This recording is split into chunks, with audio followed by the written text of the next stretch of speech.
This portion of the John Fredericks Show is brought to you by Hargrave Military Academy. Attend an educational and informative open house event at Hargrave Military Academy in Chatham, Virginia. For more information, visit online at hargrave.edu. Hargrave Military Academy. Build his future. Joining me now is Dr. Ralph Northam. He is also a state senator from the Eastern Shore, a Democrat, and a candidate on the Democrat side for Lieutenant Governor of Virginia. Dr. Northam, great to have you with us today. Good morning, John, and thanks for having me on your show, and congratulations on your success. And by the way, my wife sends her regards, and she said, why don't you ask her to be on your show sometime? I think I'm going to ask Pam to be on my show, and not that she's more interesting than you are, Doctor, but she is certainly a bundle of energy and enthusiasm, and she's infectious. So I'm going to contact Grant and definitely get Pam on the show. That'd be a fun time to have. And that's good. She's definitely your secret weapon, no question. But you married up. Definitely, yes. That's a good thing, John. It is. That's what I always say that we have in common, along with Tim Kaine. He also married up. So hey, we have a lot of good things going for those of us that marry up. Now, I've got a lot to talk about today in the period of time we have. I want to go right to your veterans program. You've kind of announced an agenda for veterans in Virginia that includes supporting Virginia's veterans and their military families, continuing to fund the Wounded Warrior Program. Senator, can you kind of share some of the details of this? Yeah, well, you know, John, I graduated from VMI way back when in 1981 and then was commissioned, and I served for 8 years in the Army. And, you know, part of that time was serving during Desert Storm, and I took care of a lot of soldiers that were wounded at that time. Some of them didn't make it home, unfortunately. And, you know, I've just always had a soft spot in my heart. And, you know, these soldiers are over there risking their lives. Some of them have given their lives, and, you know, their families have suffered their losses. And, you know, we just really need to do everything we can to take care of our veterans. And so, you know, starting with their medical care, John, you know, a lot of these soldiers are coming home now with loss of limbs. They're coming home with brain injuries, post-traumatic stress disorder. So we need to make sure that they're getting the care that they need. And then, you know, we need to make sure their education system is in place so they can have jobs, so they can get back into the workforce. And we've done a lot of things with some tax exemptions for disabled, tax exemptions for families who have lost their loved ones. We worked hard for voter registration, absentee ballots, etc. So, you know, that's part of the rollout today, the Veterans for Northam, and I'm just proud to take care of our veterans. You know, Dr. Northam, the other thing I want to say is people don't realize that there's an estimated 1,000 veterans who are homeless in Virginia on any given night. That's 1,000 people that have served our country in the Commonwealth that on any given night, 365, have nowhere to stay. I mean, isn't that tragic? It's very tragic, John. And I mean, again, just to think what these soldiers have done for us. And, you know, we just have a lot of work to do, you know, starting with that issue and, you know, talking about their medical care and entering, you know, getting back into the job market. So there's a lot of things we need to work on to help our veterans. Dr. Northam, Ken Cuccinelli the other day, about a week or so ago, really unveiled a pretty comprehensive education reform package in Virginia that I really think deserves debate in the state. Whether you agree with it or not, it's certainly compelling and has some interesting things in it. One of the things that he pointed out that goes under the radar screen is we have an educational racial divide in Virginia. Almost 3 times as many blacks and Hispanics drop out than whites in Virginia, and 5 times the number of blacks and Hispanics can't read at a 4th grade level when they get to the 4th grade. Something's got to be done. I know you've had a chance to look into it. What do you make of it?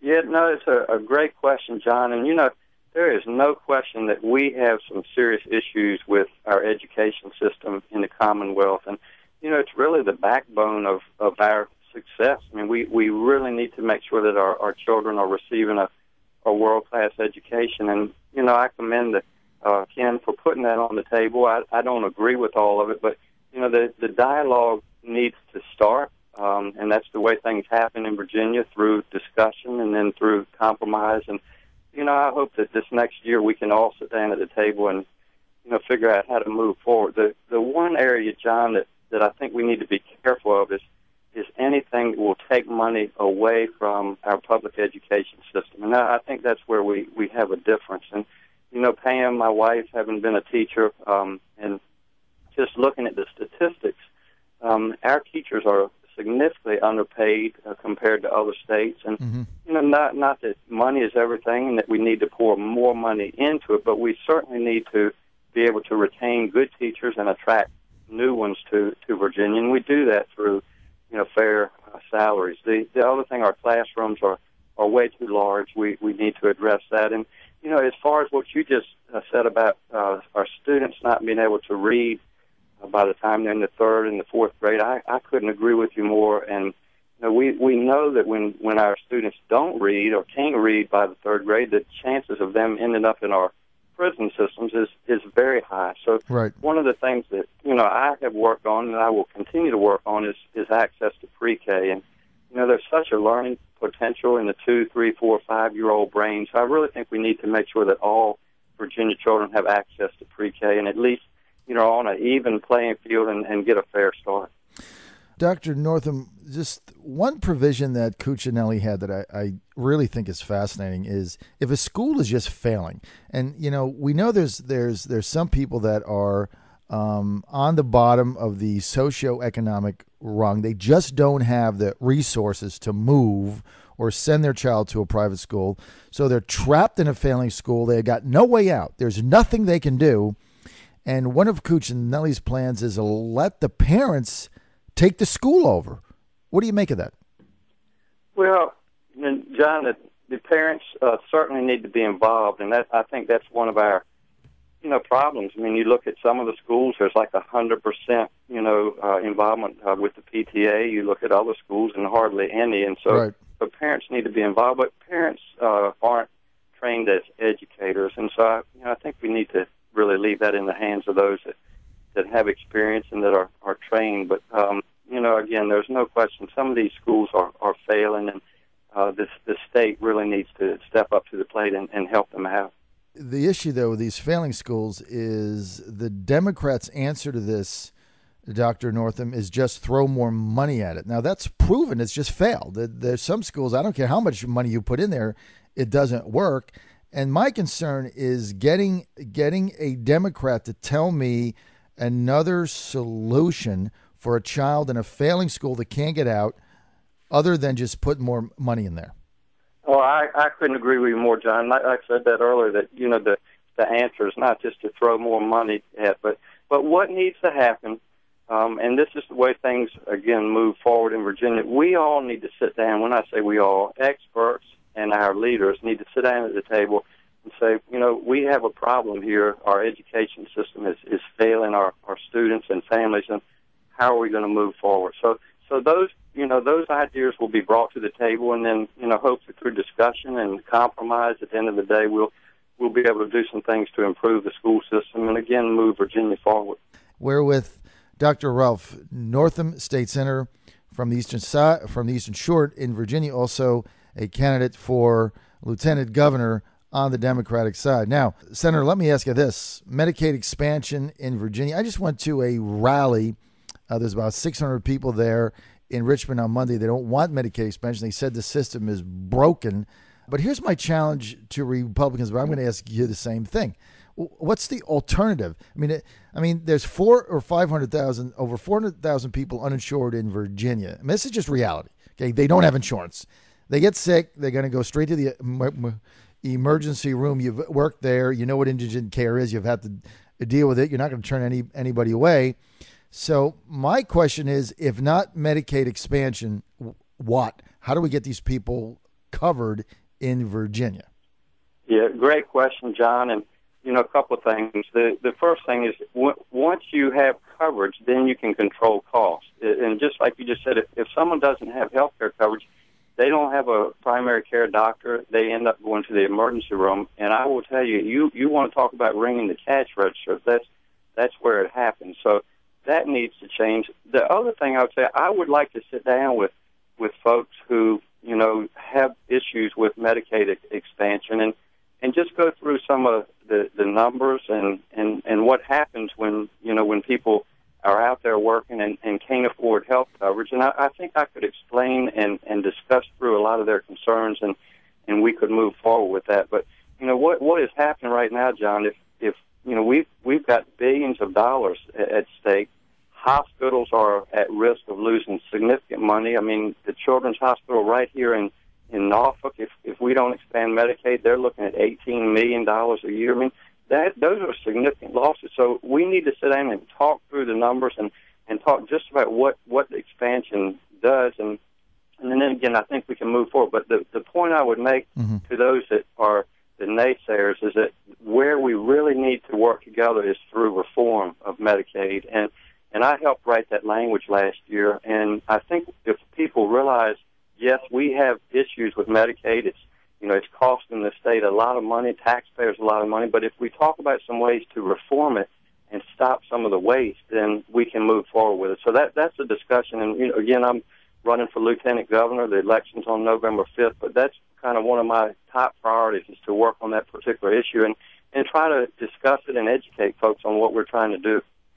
So, Senator, what I'm understanding is you are in favor of reforming the Medicaid system first before we expand it, because what the Republicans are saying is, look, why dump $1.3 billion into this thing because it's a broken program? Let's reform it and then see if there's a way to make it work. Is that a opinion that you also share? Well, we're going to do it together. And I think, again, if those folks that have concerns about it, if they would sit down and talk about it, the current budget amendment that I wrote last year has reforms in it. And I'll give you one quick example. One is to go from what we call straight Medicaid to managed care Medicaid. And with managed care, there's someone overlooking the care that these folks are receiving and making sure they get to their appointments, taking their medicines, having their blood pressure checked, that type of thing. That's where we save money. And the other thing, John, is, and I think people need to realize this, everybody needs to have skin in the game. And even these folks that will be receiving coverage through the Medicaid expansion, they're going to have a copay. So, when someone has skin in the game, then they are more willing to, play by the rules, make sure that they're taking care of their health, making healthy decisions, et cetera. So it can be done. We just need to all sit down at a table and move forward with it. Okay, Dr. Northam, final question. Your opponent on Republican side, E.W. Jackson, he says, yeah, you sound like a moderate. You sound like you're going to work with people. But at the end of the day, he says, all you are is another big government, big spending, left-wing liberal. How do you respond to that? Well, I look forward to debating Mr. Jackson, and I think I have a record that I can stand on and talk about, the ways that I want to move forward. But he needs to kind of look at my background. I grew up on the Eastern Shore on a farm in a very rural, conservative area. I have always been very fiscally conservative. I'm a successful business person. I served in the military. And, I've got a reputation in Richmond that I work with both sides of the aisle. And I think you can talk to any senator or any legislator up there, and they will tell you just that. So he needs to get to know me a little bit better, and I think we'll get to know each other real well. We have 4 debates scheduled, and I look forward to those. Okay, they should be interesting.